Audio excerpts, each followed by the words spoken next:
تو اس میں دیکھیں قرآن مجید کے ترجمہ میں شدید قسم کی سنگین قسم کی غلطیاں کی گئی ہیں ترجمہ قرآن میں.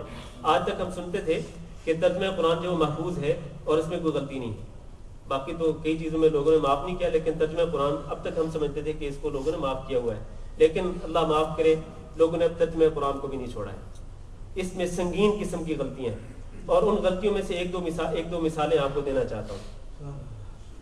مثلا سورۃ الرحمن, آپ جائیں اس سی ڈی پہ آپ کلک کر کے دیکھیں جہاں سورۃ الرحمن ہے, اس پہ آپ سنیں ذرا. الرحمن علم القرآن خلق الانسان علمہ البیان. ان آیات کا سادہ سا ترجمہ کیا ہے کہ الرحمن علم القرآن, رحمان ہے یعنی اللہ تعالیٰ جس نے قرآن مجید کی تعلیم دی, قرآن مجید سکھلایا. خلق الانسان, اس نے انسان کو پیدا کیا. کس نے؟ اللہ تعالیٰ نے. علمہ البیان, پیدا کرنے کے بعد اظہار بیان جو ہے اس کی اللہ تعالیٰ نے صلاحیت دی, توفیق دی ہر انسان کو کہ ہر انسان اپنا ما فی الضمیر بیان کر سکتا ہے. ٹھیک ہے, اپنی زبان سے وہ کہہ سکتا ہے جو کچھ وہ کہنا چاہتا ہے. یہ اس سادہ سا مفہوم ہے قرآن مجید کی آیات کا سادہ سا ترجمہ ہے. لیکن یہ صاحب جو ہیں انہوں نے ترجمہ کیا کیا, کہتے ہیں الرحمن علم القرآن, رحمان ہی ہے جس نے اپنے پیارے نبی حضرت محمد صلی اللہ علیہ وسلم کو قرآن سکھلایا. ٹھیک ہے, اس کے بعد کہتے ہیں خلق الانسان, وہ اللہ ہی ہے جس نے اس کامل انسان کو یعنی حضرت محمد صلی اللہ علیہ وسلم کو پیدا کیا. کامل انسان کو, یہ کامل انسان جو ہے یہ کہاں سے آ گیا لفظ کامل انسان کا لفظ؟ یہ کہیں قرآن میں نہیں ہے کامل کا لفظ, یہ انہوں نے اپنی طرف سے کامل انسان کو یعنی حضرت محمد صلی اللہ علیہ وسلم کو پیدا کیا. اچھا, پیدا کرنے کے بعد تو یہاں پر ذرا توجہ دینا, پیدا کرنے کے بعد کیا کیا؟ علمہ البیان, اس نے اس کو یعنی حضرت محمد صلی اللہ علیہ وسلم کو ما کانا و ما یکونو کا بیان کرنے کی صلاحیت دی. ما کانا و ما یکونو, کہ جو پہلے تھا اور جو آئندہ ہوگا وہ سب کچھ بیان کرنے کی صلاحیت دی اس نبی حضرت محمد صلی اللہ علیہ وسلم کو. اب دیکھیں اس قرآن مجید کی آیات میں ما کانا و ما یکونو, اس کا کہاں ذکر ہے؟ اس کا یقینی طور پر یہ بڑی سنگین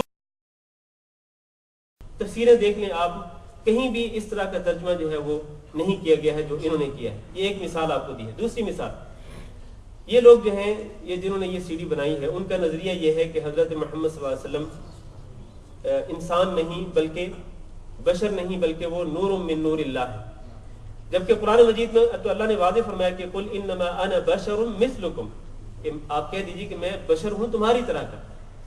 اب اس کا ترجمہ انہوں نے کیا کیا, قرآن مجید کی اس آیت کا ترجمہ کیا کیا, کہتے ہیں کہ آپ کہہ دیجئے اے محمد صلی اللہ علیہ وسلم انما انا بشر مثلکم, کہ میں ظاہری خلقت کے اعتبار سے بشر ہوں تمہاری طرح. ظاہری خلقت کے اعتبار سے مطلب ظاہری طور پر تو میں تمہاری طرح کا ایک انسان ہوں, لیکن حقیقت میں کیا ہوں؟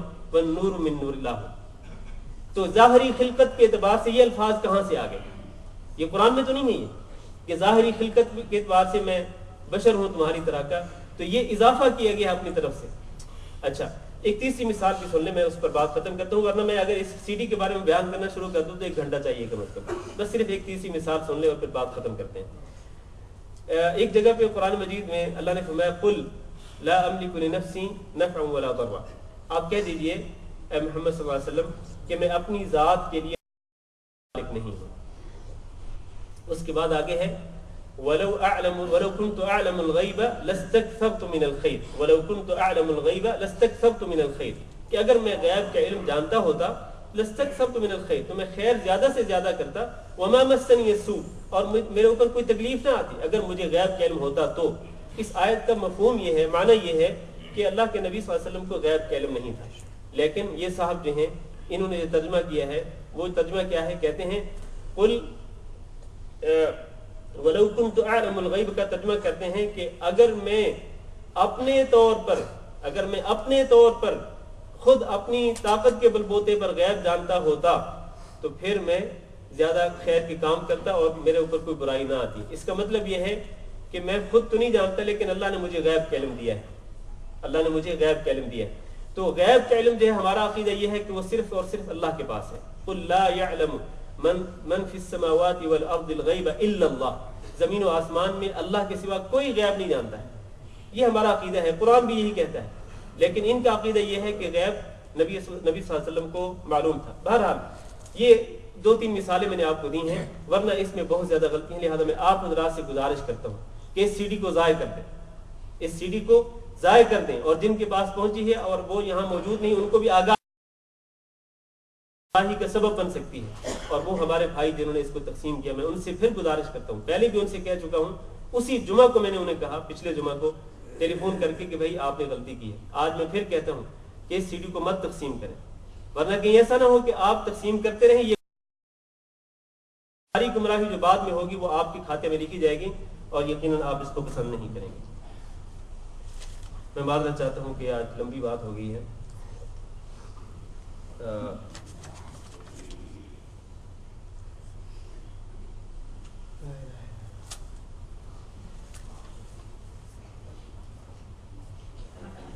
ایک سوال ہے کہ اگر کوئی آدمی وصیت کرتا ہے کہ اس کو قبرستان کی جگہ نہ دفن کر کے اس کو اس کے گھر کے سامنے والی زمین میں دفن کیا جائے، تو اس کو قرآن حدیث کی نظر میں بیان کریں. دیکھیں، اگر کوئی شخص اس طرح کی وصیت کرتا ہے تو اس وصیت پر عمل نہیں ہونا چاہیے.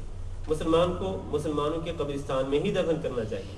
یہ وصیت کہ اس کو گھر کی چار دیواری میں دفن کیا جائے اور قبرستان میں دفن نہ کیا جائے، یہ بہرحال درست نہیں ہے.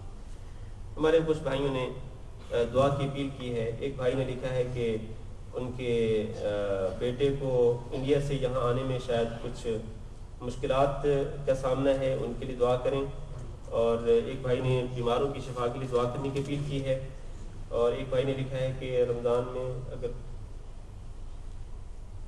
ایک سوال ہے کہ اگر کوئی آدمی رمضان میں انتقال کر گیا تو اس کا اجر و ثواب کیا ہے، اور اگر ان دنوں میں انتقال کر گیا تو اس کا اجر و ثواب. دیکھیں، رمضان میں اگر کسی شخص نے روزہ رکھا ہوا ہو، حدیث میں موجود ہے کہ نبی کریم صلی اللہ علیہ وسلم نے فرمایا کہ جو شخص اللہ کی رضا کی خاطر روزہ رکھے، اللہ کی رضا کی خاطر روزہ رکھے اور پھر روزے میں ہی اس کے انتقال ہو جائے تو وہ سیدھا جنت میں چلا جاتا ہے.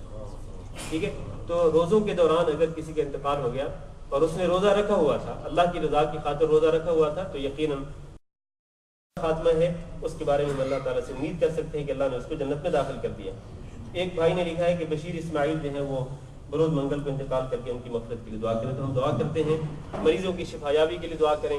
اور جو لوگ مشکلات میں پھنسے ہیں، کسی مشکل میں مبتلا ہیں، ہمارے شکور بھائی جو ہے اپنا شعیب بھائی جو ہیں وہ بھی ایک مشکل میں پھنسے ہوئے ہیں، جس کے بارے میں آپ کو پہلے ہی بتا چکا ہوں. اسی طرح جو حضرات فوت ہو چکے ہیں سب کے لیے دعائیں کریں، اللہ تعالیٰ مشکلات دور کرے اور اللہ تعالیٰ مریضوں کو شفا دے، اور اللہ رب العزت جو فوت شدہ لوگ ہیں ان پر اللہ تعالیٰ رحم فرمائے. الحمدللہ رب العالمین الرحمن الرحیم مالک یوم الدین. یا رب لک الحمد کما ینبغی لجلال وجهک وعظیم سلطانک. اللهم صل وسلم وبارك على عبدك ورسولك محمد وعلى آله وأصحابه أجمعين. يا حي يا قيوم يا ذا الجلال والإكرام. اللهم إنك عفو تحب العفو فاعف عنا. اللهم إنك عفو تحب العفو فاعف عنا. اللهم إنك عفو تحب العفو فاعف عنا. اللهم اغفر لنا ذنوبنا وكفر عنا سيئاتنا وتوفنا مع الأبرار. اللهم إنا نسألك رضاك والجنة ونعوذ بك من سخطك والنار. ارحم الراحمين یا ذا الجلال والاکرام، یا حی یا قیوم. اللہ اپنے فضل و کرم سے ہمارے گناہوں کو معاف فرما. اللہ ہمارے تمام گناہ معاف فرما. ہم نے وہ گناہ جو چھپ کر کیے، جو ظاہراً کیے اور جو جان بوجھ کر کیے، بھول کر کیے، اللہ تمام گناہوں کو معاف فرما دے. اللہ ہم توبہ کرتے ہیں اور سچی توبہ کرتے ہیں. اللہ تجھ سے وعدہ کرتے ہیں کہ ان گناہوں کی طرف واپس نہیں لوٹیں گے. اللہ اپنے فضل و کرم کے ساتھ ہمارے ان گناہوں کو معاف فرما دے. اللہ ہمیں اس ماہ مبارک کے اختتام پر ہمیں گناہوں سے پاک کر دے. اللہ ہمیں گناہوں سے پاک کر دے. اللہ ہم سے راضی ہو جا. اللہ ہمیں اپنا تقرب نصیب فرما. اللہ ہمارے روزے اور ہماری تراویح اور قیام اور قرآن مجید کی تلاوت، سچی توبہ، دیگر عبادات، اللہ تمام کے تمام اعمال صالحہ قبول فرما. اللہ ہمیں شرف قبولیت سے نواز. اللہ ہمیں ليلة القدر نصیب فرما. اللہ ہمیں ليلة القدر نصیب فرما اور ليلة القدر کی خیر و برکت سے مستفید فرما. اللہ ليلة القدر میں جو تو اچھے فیصلے فرمائے، جو خیر و برکت کو نازل کرے، اللہ اس خیر و برکت کا وافر حصہ ہمیں نصیب فرما. اور اللہ جو شر کا فیصلہ ہو تو اس شر سے اللہ تعالی ہمیں اپنے فضل و کرم سے محفوظ فرما. اللہ ہر قسم کے شر سے ہمیں محفوظ فرما. یا رب العالمین یا ذا الجلال والاکرام. بیمار ہیں اور جن بیماروں کے لیے دعا کرنے کی اپیل کی، اللہ ہم تمام بیماروں کو شفا کاملہ نصیب فرما. اللہ صحت و عافیت نصیب فرما. اللہ تمام بیماریوں سے شفا کاملہ نصیب فرما. اللہ جو ہمارے بھائی مشکلات میں پھنسے ہیں، اللہ ان کی مشکلات کو آسان فرما. اللہ مشکلات کو آسان فرما. اللہ اپنے فضل و کرم سے مشکلات کو آسان فرما. اللہ ہمارے جو بھائی یا جو بہنیں فوت ہو گئے اللہ ان کی قبروں کی مغفرت فرما, ان کی حالت پہ رحم فرما. اللہ ہمیں بھی حسن خاتمہ نصیب فرمانا. اللہ ہمیں اچھا خاتمہ نصیب فرمانا اور برے خاتمہ سے ہم سب کو محفوظ رکھنا. اللہ عذاب قبر سے, عذاب جہنم سے ہم سب کو اپنی پناہ میں لے لے. یا اللہ قیامت کے دن کی شرمندگی سے, ندامت سے ہم سب کو محفوظ رکھنا. اللہ ہمیں جنت الفردوس کے وارثوں میں شامل فرما. یا اللہ ہمیں جنت الفردوس کے وارثوں میں شامل فرما. اللہ ہمیں جنت الفردوس کے وارثوں میں شامل فرما. اللہ ہماری اولاد کی اصلاح فرما. اللہ ہمیں بھی اپنی اصلاح کرنے کی توفیق دے, اور اللہ ہماری اولادوں کو نیک بنا. اللہ ہمارے گھر والوں کو نیک بنا. اللہ ہمارے والدین میں سے جو زندہ ہیں ان کو صحت و عافیت نصیب فرما, اور جو فوت ہو چکے ہیں اللہ ان کی مغفرت فرما. اللہ ان کی مغفرت فرما. اللهم انا نسألك العفو والعافية في الدنيا والآخرة. ربنا آتنا في الدنيا حسنة وفي الآخرة حسنة وقنا عذاب النار. ربنا تقبل منا إنك أنت التواب الرحيم. اللهم صل وسلم وبارك على عبدك ورسولك محمد وعلى آله وأصحابه أجمعين برحمتك يا أرحم الراحمين.